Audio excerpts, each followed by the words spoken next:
This week on the Ocean Cruisers podcast, I'm having another chat with Brady and Blue from the Cruisers Academy. These two have been sailing around the world for years on Delos before setting up the Cruisers Academy, which is a school that teaches cruising rather than just sailing, which is now operating in Tahoe, California, as well as in Mexico at the moment, offering sailing courses and offshore passages for people who want to learn about the cruising life or hone in on some offshore sailing skills. If you want to learn more about the courses that they are offering and go sailing with them, you can visit cruisersacademy.com to learn more. Brady and Blue were also skippers at the Odyssey Sailing Festival in BVI in December and will be skippers again at the Odyssey Sailing Festival in Greece in September of 2024. Cabins are now on sale at theoceancruisers.com/Odyssey. If you want to come sailing with us, as well as some other legends like Laura Dekker, Glenn Shephard, Dustin Reynolds, be sure to check those out. And thank you to all those lovely folks who are supporting the podcast on Patreon. It does actually make a difference in covering the costs, so that's really appreciated. Alison Brennan joined this week, who will be coming to Odyssey in Greece. Also, cheers, Alison. And for now, enjoy the podcast with Brady and Blue. Yeah, how's it going, mate? What's up? Good. Why do you look so... Should we have this whole conversation again? Yeah, I'm just sat here looking like an idiot on a stage. I've usually got this. So it looks like you're on a... I can just chill. Yeah, but now for some reason I hold it like a child, lean into the camera. I don't know why. I'm not used to holding a microphone. Oh yeah, like those, the little mini ones. The TV show one. Yeah, like, I've got one. I just don't know how to use it. It's I've too got small that. for your job. And then I also got one of those DJI ones as well, the DJI camera, but I never turned that on. I didn't want to do that. So yeah, I could. I need to put a bit more effort into this in my fake boat. Oh, I love it. miss you, Andy. Yeah. I know. I'm happy to be looking at your faces. It's quite nice. It's been quite a while since the BVIs now. Yeah, It has, yeah. time's a flying. Yeah. So actually, right, let's start the podcast because I've got a pretty good intro into this. So like the last time we did a podcast, which it was quite a while ago, maybe like 2 or 3 years ago, you were sat in an office with like a whiteboard behind you. Yeah, we were in Tahoe. Oh, Yeah. shit, you're right. I don't remember that. Yeah. Yeah, I think you were literally just starting. I don't know if you'd done your first like full client season at that point. Like, where were you up to then? It was years ago. I remember being in the classroom and doing that podcast with you and being like, "Who is this guy?" And our classroom is all disheveled and stuff. So it might have been like, Blue's like, who's this weird Australian that wants to talk? I to did us? not say that. I get Scottish, I get Australian, I never get English. Right. Everyone at the sailing festival thought you were Australian. I do look more Australian than a typical Brit. I'm okay with that. So maybe that's it. I think your personality too, like you're quite laid back. Yeah, that is a defining factor of my personality, I'd say. So yeah, I'm pretty laid back. Fair enough, yeah. But so you've gone through some pretty big changes, because not only is like your business now up and running and going nuts, but you also landed like the best deal in history of used boat buying, and got the boat that you're on now. I think it was anyway. It looked like a great deal. It was, yeah. I know it's been, let's see, I guess we've been in business officially for almost 4 years. And then we kind of had like an unofficial year before that where we were kind of, the business was sort of happening to us. And then we're like, all right, I guess we should file the paperwork on this and stuff. So yeah, we're kind of coming up on like our 5th season in total, but a lot has changed. Yeah, wow. when we talked to you first, we hadn't even had Lentica yet, right? No. Oh wow! No, yeah, that was the year before, I think, or the summer It was before. super. Us moving to Tahoe and officially starting the Tahoe chapter of Cruisers Academy and getting people out on the lake in the summers. But when we talked to you last, we had dreams of doing the offshore chapter of the sailing school, but we hadn't figured. So I can't believe how much has changed since the last time we talked. Actually, that's insane. Right. I just counted it the other day. I think we've so far we've taught like 500 people to sail and live on boats in the last like 4 years. Wow. Yeah. Wow, that is a lot. Yeah, that's a lot actually, flipping out. And that's a combination of like the work that you do in Tahoe and also the recent passages that you've been doing. Yep. Exactly. Yeah. How are you guys good at like spacing out your time and like the business now then? Because you're obviously on your own boat in you are in Mexico right now, yeah. Yep. Yeah. So how are you separating that out between like being down there and because I mean the business has got to still be running to some description in the background now, like admin, getting stuff ready for the season, all that. It's been an adjustment, that's for sure. I think it's a lot. It's a very complicated question. Yeah. I mean, to sum it up, it comes back to one of the things we teach on these trips, and it's to have really good communication and share expectations with not only your crew but your significant other. So when we first did this, we didn't really share our expectations so good. So I assumed we'd be doing during our off time or during the trips, we'd be doing a lot more like personal cruising and just kind of like hanging out, and it was a lot more work than I had anticipated as far as like the admin goes and everything in between. So our expectations weren't voiced then. And what did you have in mind for that initial kind of year that we crossed on? Well, we kind of tried a couple different things. I think that when we got Lentica, we had it in our mind that we wanted to do 6 months in Tahoe, so like summertime in Tahoe, because that's the sailing season there. And then we were going to 6 months on Lentica, wherever Lentica was in Mexico and beyond. And we did that last season. We spent 6 months on, but we had Lentica in the San Francisco Bay Area for kind of 2 winters, and we would live on her for a few months and then go back to Tahoe and live on her for a few months. And we kind of started running courses there and doing boat work and getting her ready to be a blue water cruiser.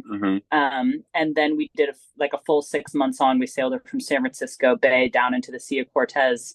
And that was last winter. And the weather was insane. It was like the biggest winter in California since 1952. So we were just on the coast of California getting like pissed on daily and kind of questioning our life choices. It's funny how bad weather could just change your opinion about everything. It was either like 60 knots out of the south or dead calm. Oh, that's horrible. Well, for students on board, it was great learning and for us, it was a great like, all right, welcome back to cruising, basically. Yeah, it was a rough re-entry. Meanwhile, Tahoe's getting like the best snow that they've had since the 50s. Yeah, typical. Locked inside. Yeah, so that was hard. There's a mariachi band going by, so hopefully I don't know if you can hear it or not. I heard something then. Yeah. So yeah, we kind of tried the 6 month thing, and ultimately decided that we do want to be in Tahoe a little bit more and have time to like snowboard and do stuff like that too in wintertime, which is kind of the season down here. So this year we've been trying something new out. Like we're bringing new captains into the mix. Nice. So I've been down here a bit. I kind of come and go like a month at a time here and there. And then Brady's been running some trips without me. And then also he gets to come back and be in Tahoe more this winter because we have female skipper, really badass female skipper running women's trips. She ran 3 women's trips in earlier this year in the Sea of Cortez, which is really cool. And she's going to come back and do it again next year. Awesome. And then, we have our friend John Totten, who's like a amazing human being. Yeah, super cool guy who's been a sailing instructor forever. And he started a nonprofit focused around therapy sailing in Idaho, and he's coming to run some trips for us this year too. So Brady gets to go home for a month and snowboard and stuff. So kind of a mix. Yeah, bringing new people into the picture and stuff is allowing us to step back more and more. But obviously, like the hardest part about having a small business is picking the right people, because that's everything. Lifestyle business, like you're living on board with people for a week or 2 weeks at a time. So they need to be an excellent sailor and captain, but they also have to have that personality type. So we've just been really careful about who we've chosen. And then the captains that we have got on board are like even higher than our expectations. I'd rather be on board with them than me. Yeah. If I could choose. Well, do you know, it's so important when you're looking out for someone like that, because it's like, in order to sell someone into doing what I'd imagine they want to do, which is maybe get a boat or start doing offshore passages and stuff, like the mood of the boat it's just as important as like somebody giving you technical advice. And to get like someone who's a great sailor and a great teacher and a great leader and can run a boat and can like emotionally guide people when they're vomiting everywhere. You know what I mean? Yeah. Because they've never been offshore. It's a lot to ask of like one human. Welcome to our world. Yeah. And My sympathies. not only you can find people in the world, right? But the chance that you find them at the right time when they're not successful enough to either start running their own businesses, because people that have those kind of traits already figured something out to run their own businesses, or have enough experience where they're in such high demand that they're doing other things. So it's a fine line to find the people at the right time and find the people that fit exactly with the right like professional status as well. So I think we're and to go back to like the root of your question of, yes, this is our boat, but I think the expectations of it being our cruising boat as well has kind of changed a bit. It's a lot more of like, it is our home for sure, but it's because other people take it over. It's way more of a workboat kind of thing. Yeah. Like there's labels everywhere. If you look behind us, like we've labeled, like there's SOPs and there's certain ways to do everything, and there's a curriculum in the works for our offshore program. So all these things that anybody can step into the role and take over is what's growing the business. And it feels good. It feels a lot better than having like our personal boat that people come and live on for a while, because at the end of the day, it is this, and we do love Lentica and it is our other home, but it's becoming way more of our asset or our tool to continue to run the business than it is our personal cruising boat. Yeah. I think, you know, as well, like I've worked for myself for like the past 6 years now, and you need a separate space from where you work to where you just go and sit down and chill out. Like if you're in the same seat where you were getting like pissed off 10 minutes ago because some client's giving you shit, and then you have to like have a cup of tea and have a nice chat with your missus, like it's well difficult to snap out of it, isn't it? Yeah, oh yeah, 100%. Sure. Not that exact same scenario. No, we have a different life, but you know, same thing. Yeah, I think too, we have you know, a lot of plans and dreams and stuff to get another bigger boat. And I think that once we get that bigger boat, like Kika is such a fabulous boat, but she's 42 feet. So it's an awesome experience for people that want to go cruising, because she's a very attainable boat, both in size and price. So it really gives them like on feeling of what it feels like to sail a boat this size and all the systems that go into it and stuff. But we definitely have our eyes in the future on a bigger boat, and I think that once we get that bigger boat, we'll be more interested in doing some more cruising ourselves, you know, grow into something a little bigger. Yeah, it's a really fine line that I discuss with people all the time, is like, you know, Lentica is a big 42 footer. Like she's very spacious and really good for a couple and then friends occasionally here and there. So it's perfect for what she's built for cruising. But when it comes to teaching people and having people on board, there's also a fine line to where we have a very personalized experience on board, because we only have 2 to 3 students at a time. Yeah. Right. But that's also a really good thing, because if you have a bigger boat where you're doing more than 4 or 5 people or 6 people, then it becomes a lot less personalized as well. So I think there's a middle size of the boat and the benefit of showing people what it's like on a 42 footer that people can actually afford and go cruising on themselves. You know, if you have $150,000, you can get something very similar to Lentica in the 42 foot range that's ready to go for you, spouse, and having friends occasionally. So for us to like upgrade, we don't want to go so big where we lose that personal touch, because that's really important to us and our brand and everything. But to be able to have maybe 1 or 2 more students would also be great. And then for us to be able to cruise with Sharky and just add something to the fleet that offers something a little bit different would be really cool. Yeah. You know, like when you think about what it is you're trying to do and the type of vessel you want, like you're probably way better leaning towards a more modern boat. Do you know, like just in terms of like having that space and then like being able to have all your students like sat around in the cockpit and, you know, not be fighting for room and stuff, like there's lots of advantages because they're made for lots of people. Yeah, I agree with everything you're saying. I'm not saying get a Lagoon 51, but you know. I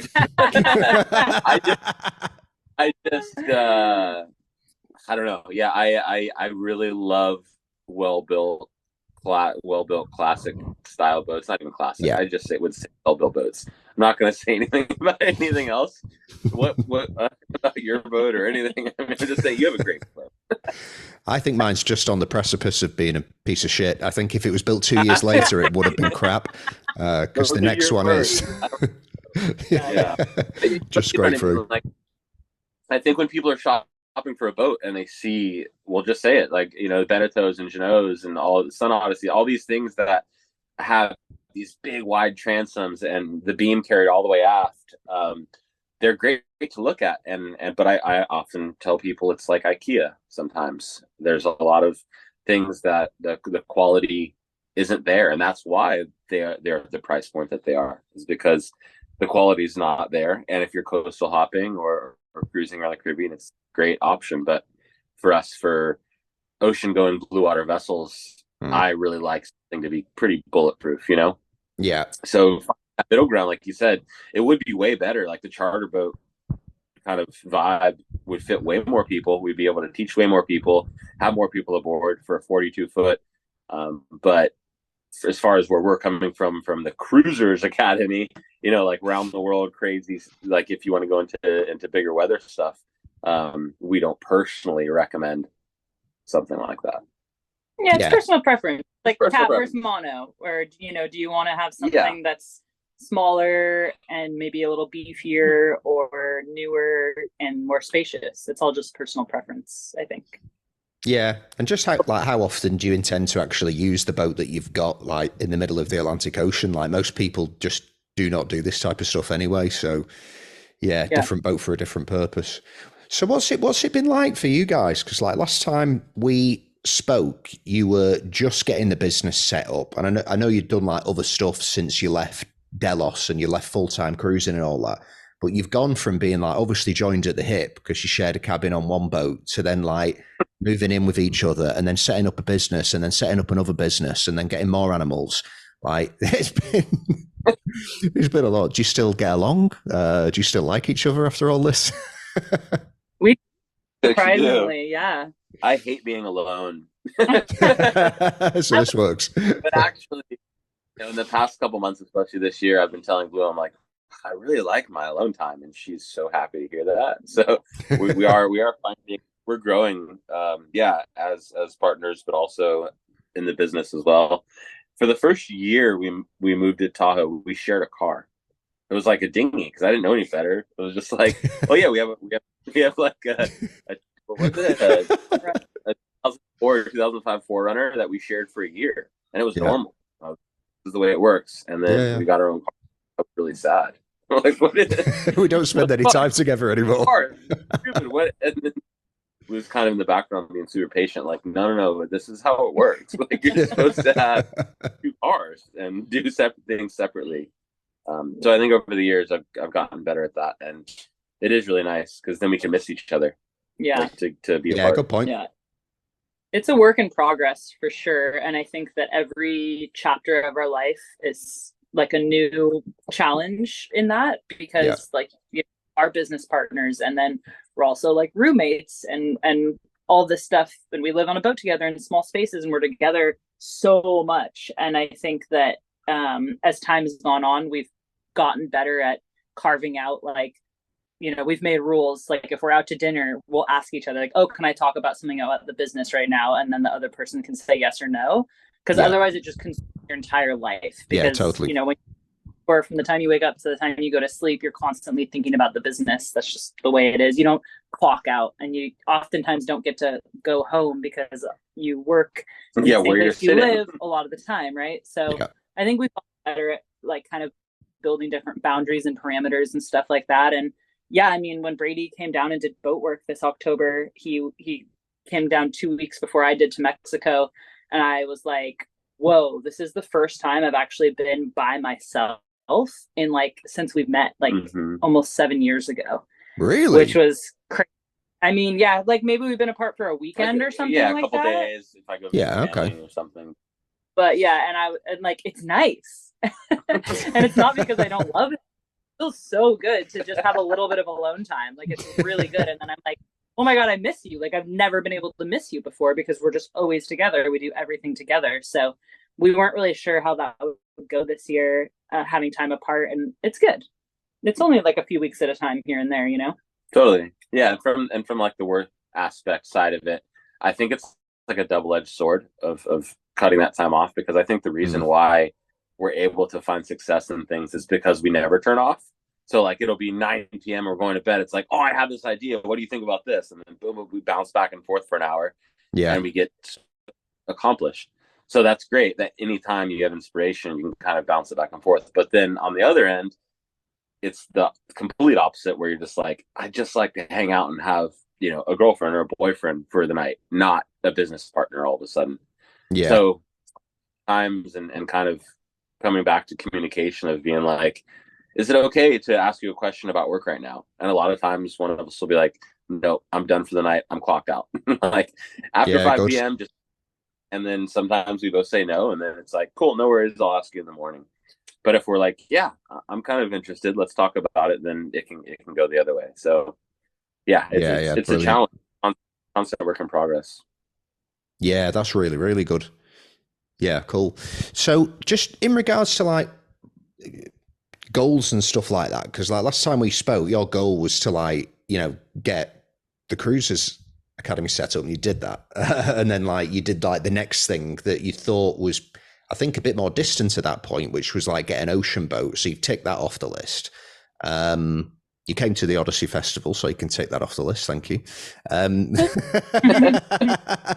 So what are you thinking now? Like, you know, because you're very goal-oriented people, you know, you're explorers and travelers, and it's in your nature. So like, what do you want to do in the next 5 years? That's a good question. Yeah, I think in the last like 6-ish months, we've kind of realized like, oh wow, we did reach that first round of goals that we set up for the business. Yeah. And our initial reaction is to be like, let's set more. What should we do next? And we actually stopped and we're like, actually, maybe we can just enjoy this phase for a little bit. And instead of going and getting that bigger boat right now, which we probably could make happen, just kind of taking a moment to be like, wow, we had to work really hard to get Lentica and get her down to Mexico. And that was such a hard season, as I mentioned. So like, do we really just want to start torturing ourselves right away again? Because if we get another big boat, like it's going to need work. It's going to need a lot of dedication. It's going to be a huge amount of stress, and to build out that whole new program. So we're kind of just trying to enjoy where we're at right now and then grow those parameters. So like I mentioned, the women's sailing courses, actually it's cool. I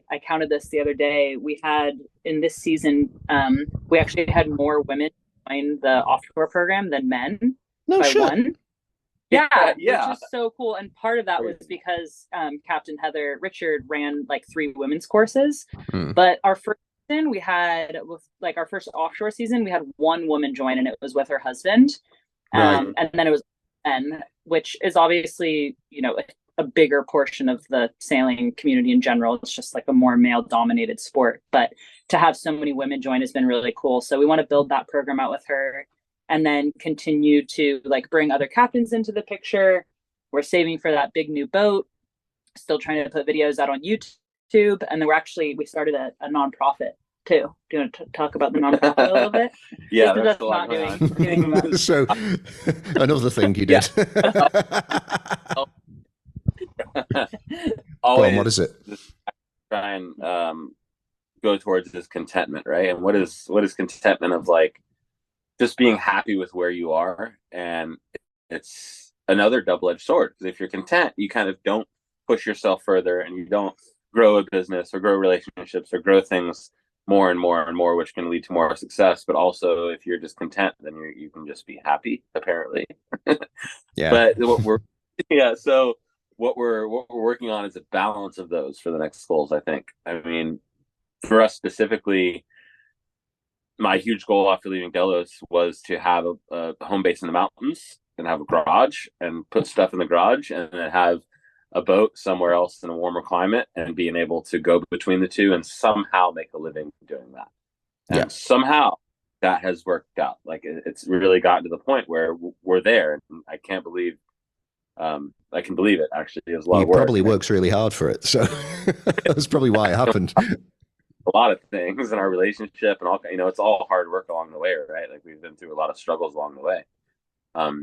But learning a lot of the way too. So as we move forward, I think focusing a lot on the contentment aspect of it, and we want to start a family. So that's a huge part as far as like separating business goals and lifestyle goals is, starting a family, having some rent, like right now we have a condo in Tahoe. I love it. It's amazing. And it's very easy to lock up and leave, but to be able to have land where we can have some space to like farm and grow veggies and have our animals and all that kind of stuff is very, very important to as well. And then from the business aspect, because in our lives, everything is kind of melded together, having that bigger boat that we can grow our offshore program with the captains that we have and kind of slot in some things that are missing with Lentica and with theCio Cortez. I think those are the future goals for the next, if we don't do a podcast for another, 3 or 4 years, just play that back. And see if it all happened. This is called the Andy's Vision Board podcast. Come here for future predictions. Yeah. You'll just be sat there content somewhere in 4 years on Lentica. I'll just be sitting in Bali meditating on a tree. That won't be so bad, mate. It's something that's really changed me. I read like quite a few books, and I spent just a lot more time in general, thinking about what I've done so far. This is probably about 3-4 years ago. And I reached a conclusion where I was like, I've worked really hard.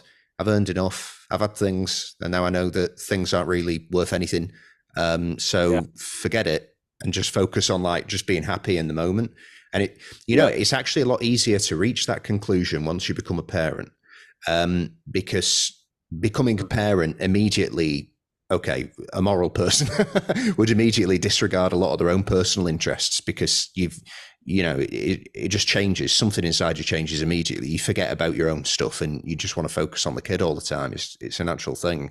And I think that helps a lot as well. Because you appreciate moments more. Do you know what I mean? It's like, I think it makes a difference. Yeah, I think in a way too, something that I notice is going back and forth between between living on the ocean on the boat and then living in Tahoe in the mountains is like, I almost can't get too jaded by one. You know what I mean? Yeah. I'm on the boat. I know I'm here for 6 weeks, so I'm like, hell yeah, I'm gonna wake up at sunrise and go out on the deck and enjoy it. Like I'm tired, but I'm gonna push myself to enjoy that moment, because I know in 6 weeks I won't be able to do that. And kind of we're like, I'm gonna jump in the water, or I'm gonna go on this hike or whatever it is, because I know it's my time this round is limited. And then it's the same in Tahoe, where it's like it's just human nature to get jaded, I think. And switching back and forth between the two, it makes me really appreciate each one and kind of seize each moment and always be able to see it through fresh eyes and be like, wow, this is so beautiful that we're here right now, instead of like, oh yeah, it's just the norm, Yeah. It's crazy having limited time in one specific place kind of activates that in a person, right? Like if you only have a certain amount of sailing or a certain amount of time in the mountains, you're like, I got to take advantage of it. Let's do this. Yeah.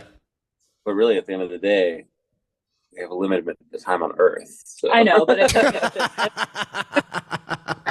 am philosophical here. Yeah, well, I mean, it makes you appreciate things and look forward to things. And also be able to put stuff off as well. Like, I tell you what, I've got a question for you. Like, I've had boats like since I was a teenager, but I've never like lived on any of them full time. Like the last cruising boat we had, we spent like a couple of summers on it, which was nice. But I was like working full time remotely and all that. And I am just so glad to get out of a property, because I just like see gardens and walls and all. It's just maintenance. I hate it. I'm so fed up of living in a house. You did the boat stuff, which for me, like living on a boat is hard work. Because especially if you're cruising by yourself and you're doing all your own maintenance because you don't want to pay people a fortune to fix basic shit. How have you found going from that to like then going into like living in a property? Because you like exited society in a way when you started sailing around the world, and then you've come back in full on like business, everything. Do you know what I mean? Like how do you find going in between the two, like living on land, living on a boat? Like, does it change your mindset? Does it change your mood? Like, how is it for you? I think it's nice. I think that beyond like living on sailboats for so long, and then before that too, just even traveling and stuff like that, where you never really have your own space to, get art and hang it on the wall, or like grow a plant, or all these little things, you know what I mean? Or have friends. Like friends are a huge that you don't think bye to constantly. Yeah. That you're always saying, when you're cruising. And so to have friends and like a community and animals and all this stuff, it's so nice to have that. So I think we really lean into that when we're home, and just try and make our house really cozy. And just little things are really novel. Like this last year we went and cut down a Christmas tree and put it in our house and had Christmas morning, and like done that since we were kids with our families. I think that's cool. Never but like had a Christmas morning like that. Crazy. Like so like little things on land are novel to us still, and we really enjoy them. But it's like it is so easy to get sucked into like society and consumerism and all this stuff. So it's so nice to actually be able to put the boat and be like, I have like 2 shirts and a pair of shorts, and like I'm good. Like I don't really need like a whole closet full of clothes and stuff like that. So I need to get you talking to my wife. Like, you need to, and she's packed a bag to take her clothes on the boat, and it's like it's the most clothes I've ever seen in my life. Like she's not getting it. She deserves it. It's okay. It's a process though, because then you go and she could lose a few. Yeah, I could. I come to the like, I'm gonna want all this stuff for different situations, and then you just end up wearing the same shirt for like a week. I guess I don't need all that stuff. So I think going back and forth is nice. Yeah, I also, just to add to that, I think there's a huge spectrum on both sides. So like the spectrum of people living on land and a spectrum of people living on a boat are like very, very similar. Sure. You can have people that are living on a boat in a marina, in a power boat that's never leaves the dock, or in a houseboat or whatever, and people on land living in cities or suburbs or in the country. So for me, like I have the theory that the reason why we love Tahoe so much is because you have to be connected to nature. Like we like being in places where you're connected to nature, and you're kind of, everything's dictated by the weather, and you kind of have to have a little bit of sustainability or survival instinct to make things work. So like on the sailboat, that's very like self-explanatory of being self-sufficient. And then Tahoe, for example, like very specifically Lake Tahoe, everything is all dictated by the weather. Like right now, this weekend, Tahoe is getting like over the next 3 or 4 days, like 10 feet of snow. Wow. Like 3 meters of snow in like 3 or 4 days. So that kind of living in that kind of environment forces you to not only pay attention to the weather, but then you have to notice it, you have to respect it, and you have to work with it. So then you have to shovel, and you have to figure out how you're going to survive during that time if the power goes out, just like on a boat if you're in a storm. So I think land life in the mountains, remote in Lake Tahoe for us, is very specific to cruising life on a boat. Yeah, there's a lot of similarities. It is quite similar compared to just going from like living deep in a city somewhere to living on a boat that never leaves the dock, kind of thing. Yeah. And I think there's a lot of like super passionate people in Tahoe too. Like people live there to ski or to mountain bike or to climb or do whatever it is. And so there's kind of this other aspect of life that is related to like sports and nature and being outside that really rules the lifestyle in Tahoe, kind of like it does when you're cruising. You're free diving, or you're into surfing, or fishing, whatever it is. Or even like, and so I think that is also an environment that we really like to be in, and some people maybe don't realize that when they're confused why we want to have a life on land too. Like Tahoe is just a specific place. Yeah, but it's you. Yeah, I get what you mean. It's a similar type of person that you're going to find as well. It's people that are like outdoorsy. They want to do activities, bit of skiing, bit of snowboarding, whatever. Like it's the same mentality of person. Yeah. Yeah. It's actually Yeah. crazy. When we moved to Tahoe, I met so many people that were sailors. Like No tons way. of people. Yeah, done epic sailing trips or were about to start their sailing venture here that are like, oh, I've either been cruising for a long time or I'm about to go cruising. And then they come back to Tahoe and they ski and snowboard and do mountain activities and then they go sailing again. One of the Yeah, guys that I wicked. met at crossing the Pacific in 2010, a boat called Namaste. He actually lives in Lake Tahoe. Like we skied with him when we first got. I had no idea where he lived, and then just like randomly we were having dinner at this person's house, and this guy shows up, and I was like, "What the fuck?" Like I'm Coral Islands diving with manta rays with you, and he's like, "Oh yeah, welcome to Tahoe, bro. Like this is the community." Yeah, That's so weird because it's so far away, like geographically, from a cruising destination. Yeah. I know, but that's the point, I think, of why it's drawn so many sailors and people that like the tropics is because it's that complete opposite of the spectrum, but still holds the same values of what you care for. Yeah, And you can good kind point. of fulfill it in both places. Yeah, very good point. Yeah. Right, cool. So, what's on the radar for this year? What have you got? So, I presume you've got some like passages going on as well as the school in Tahoe. So, have you got any courses that people can come and jump on your boat and enjoy? I think the only thing we have planned this year is the Odyssey Sailing Festival in Greece. Yeah, we're just twiddling our thumbs. What's Yeah, we're that? waiting. September. Actually, What do we we do could between now and September, Andy? just sit around waiting. I'm really looking forward to it. Do you know it's I loved the one in the BVI's. I thought it was great. Like the actual event was wicked. Everybody had a wonderful time and the skippers are all just great people. But like I wasn't 100% on the location, but just the location. And that's why I'm so excited about Greece. Yeah, I agree. When you said it was going to be in BVI, I was like, okay, like that's cool. You know, we've been there and it's good for what it is and Yeah, all this it's a stuff. place. Yeah, you know, and it worked out great for what it is. But for this one, Greece, I'm so excited to explore that and the history and everything about it. I think that was like a really cool choice to have it be in Greece. Yeah, you know, it's going to be so because like I think about 60 or about 65% of the people who are at the one in the BVI's are coming to the one in Greece, and Cool. Good return. Yeah, that's such a high number. That's awesome. yeah, I was really happy with that. Like, yeah, I was so happy with that. But yeah, so I'm talking to like everyone on WhatsApp now and on email and stuff, and I'm just trying to explain to a few people because loads of people are coming over from America. I'm just like, Greece is going to be really good. You're going to really enjoy it. And they're like, oh, what's it like? I'm like, you just drop anchor next to like a 3,000-year-old temple, and that's basic life. And like, you can't explain it until like you've tried that. Yeah, I'm so excited for that. So do you still have spots available during this one? Yeah, I think we've got a few cabins left. I think maybe 6 or 7, something like that. Cool.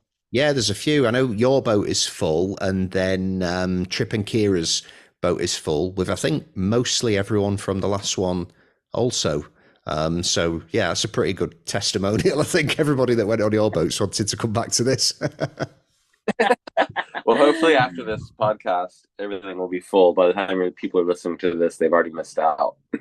Yeah, cool. I might put just like video overlay footage of the festival in the BVI for this podcast. Just random flashes, yeah. So have you got anything else planned for the year then? Have you got any other like little milestone points you want to hit on the map? Or is there any big passages that you think you might be looking forward to?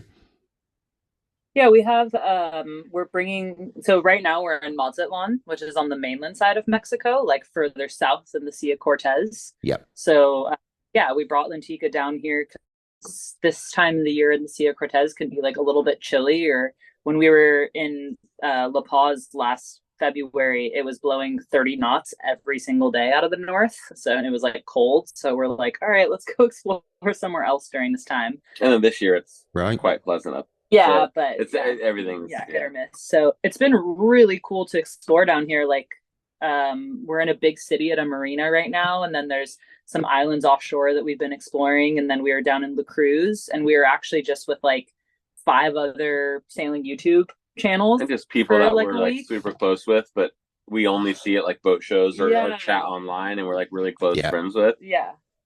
In Anchorage together, so that was so fun. We had like 6 boats all anchored right next to each other, and we were just hanging out all day and like sailing together and exploring. So yeah, that was super cool. But and if next week Brady's taking the boat back up to the Sea of Cortez. So we're all booked up for this season, and then our courses, we put Lintica on the hard for hurricane season down here. Yeah, and then courses start back up May to October. Yeah. Cool. And then courses start back up in November. So we actually just put those up on our website, kind of like tentative dates and stuff. If anyone wants to for next season in Mexico and do like this trip versus of course teaching on Catalina 22s. And now we're going to teach on, we just got a Catalina 26 at the end of last summer. So we're going to be doing the course at 26 and 27. And then we sold our 22s to some students. So that would be kind of fun. Yeah, switch things up and teach on a little bit of bigger boats. And then, we also started a nonprofit. Oh, yeah. That was mentioned a while ago. Which we never got into. Yeah. Basically we've been partnering with nonprofits to like take people sailing. So we've been taking like cancer survivor sailing, like at no charge to them. And we want to start taking more vet sailing. And like, there's a lot of Tahoe's a very interesting place because to get out on the water in a boat is really expensive. So we want get more like locals out on the lake and kids and stuff like that. So we pretty much started this nonprofit so that we can start applying for grant money in that area. And then just try where we're like locals day, like any local that wants to come sail free for the day, like we'll take you out, or kids or anything like that, just to increase accessibility to the lake and try and build the sailing community there is like a yacht club on the lake and like a race series and a laser race series and all this stuff. So there's a pretty good like sailing community there, but it's a little older and there's nothing really being replenish and get like the younger community. I think it used to be a lot more active and a lot more part of the Lake Tahoe culture with sailing. So bringing that back, the reason why I think it's gone the other way is accessibility for sure. Like it's so even people that live right there by the lake maybe don't go out in the lake because it's crazy expensive to rent. Like a power boat for the day is going to cost you more than $1,000 just to go out. Or just like a small little power boat. Small little ski boat, and that's on the low end, anywhere from $1,000 to $3,000 or $4,000. It's unbelievable the prices. So part of the nonprofit, like Blue said, is definitely therapy. So like people that are they're cancer survivors or anybody who needs it that's recovering from something that needs to be outdoors and go sailing and experience nature, but also just accessibility wise, being able to provide a way for the local communities to get out for free. There's a lot of youth in these that are underserved, and to get them out for free as well, and just to see the lake, and not necessarily even sail, but like get out on the lake, see what it's about, put the sails up, talk a little bit about it. I think that's the huge kind of point for the nonprofit that we're going to be starting. Yeah, that's amazing. That's really good. Like giving back to the community as well, and getting some younger people out there. Yeah, that's absolutely fantastic. When did you start doing that? We've partnered with a couple of nonprofits in Tahoe, like the last 2 summers. Yeah. So cancer survivors, and then with like injured athletes, people that got hurt in like skiing and snowboarding stuff, and then they become like paraplegic or different levels of injuries, getting them out. And then we've been trying to, it's actually really interesting. One of the main reasons we want to start the nonprofit is because we've really struggled with partnering with nonprofits. We're like, hey, we have the boat, we'll do it for free. Yeah, we have the captains, we have the boat. Yeah, we'll take all the people insurance. just like show up, and to actually make that happen for some reason has been extremely difficult. Mm-hmm. So now we have like a couple of good relationships with nonprofits, but also we just want to start to do it ourselves. Do it ourselves, that maybe we can expand the reach and just like Yeah. bring people in our own instead of relying on partnering with other organizations. Yeah. And then hopefully grow the offshore program too, like Yeah. run specific trips, like, oh, this is like a trip for veterans or anything like that, because you know, being out on the water, I think we can all say like it's so healing, and a lot of that healing is that it is really difficult, but then when you come out on the side, it's amazing, and it's such a unique way to bond with people and to like bond with your crew and kind of realize what you're capable of and gain confidence and stuff. So yeah, we're excited to grow that. Yeah. And then a huge goal for us between now and when we get back on Kika. Yeah.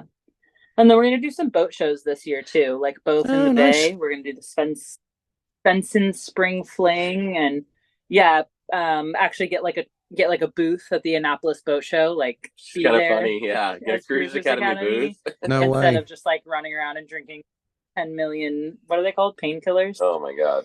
Yeah. Oh mate, don't get me started on those. You know, like when I went to the great country of America to the Annapolis Boat Show like last year, I hadn't been in such a long time. So, you know, I was thinking have a Miller Lite or something, and everyone was saying, "Oh, I have these painkillers." Like everyone has painkillers. So I got there on day one, and I was like, "Well, let's try one of these things." That is the worst fucking drink I've ever had in my life. It is horrible, and they were putting like cinnamon and like a tomato in there or something. Maybe that's not right, but it tasted like it. They were disgusting. If you're going to do Annapolis, let me know, because I fancied doing something for Odyssey there as well, so we could team up for something on that. If you want to stay in our Airbnb, we got like a big cool Airbnb, so we have a room for you. Oh, sweet as. Are you going to be getting a stall there, like a stand set up and stuff? Oh yeah, sweet. All right, well, this doesn't need to be included in the podcast, but we'll talk about that later. The world doesn't need to know that one. They'll find out in October. Yeah, that'd be really cool. Sweet. Yeah, so the rest of the year is, working out the nonprofit. As you know, our Tahoe school is happening June and July. Dates are up and live for us to actually for you guys to book online, and we sail June, July, a little bit of August, and then we have the nonprofit that's happening this summer as well, and then we have what else is happening this year? Odyssey Sailing Festival. We're going to Greece in September, and then anything else? That's it. He's in, and Brady, I can tell you're in a summary mode today. Everything we say, he's like, summarize. Let me read that.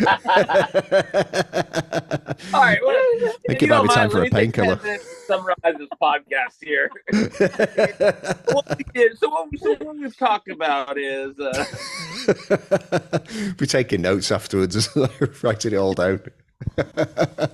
I'm running too fast. Well, listen, thank you very much for coming on this podcast again. It was very nice spending time with you in the BVIs, and I'm looking forward to Greece.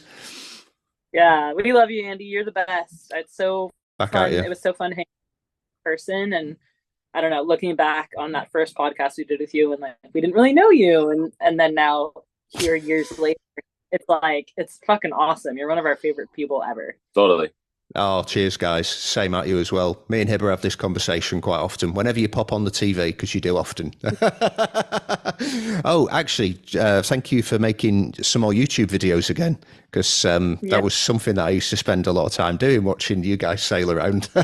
So, yeah, that's great that you're making those videos again. That's really nice. That's why I'm doing my summary, is because there are more YouTube videos coming. I was going to hit every point. Can you tell them? What about what? There's more YouTube episodes coming. Yeah, there's more YouTube episodes coming. About what? You can't divulge it now. People will figure it out. Yeah. We have a couple more from Mexico that are going to go out. And then also we did this crazy dive trip to Palau. Yeah. Oh, randomly. We went to Palau.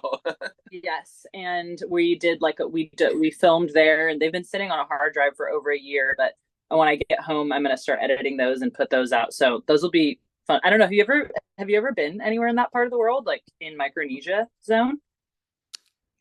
In Micronesia? Yeah. Like the country? That reaction says no. Yeah. You've been to Micronesia? You not sailing. Well, not. We No, didn't but sail you've been there. to the place. I've sailed there too, though. You were there many years ago. No shit, guys. Like literally, like because my wife's Syrian, the only country that will allow her in is Micronesia, and like some other country I've never heard of. I didn't even know that was a place. I thought it was a joke, and you've actually been there. You're like Smallnesia? What is Smallnesia? It's obviously not somewhere worth going. Perhaps I don't know. Is it nice? What's the place like? Palau is incredible. Yeah, Palau is very similar to if you've seen pictures of like Raja Ampat with like the rock island. That's like Palau.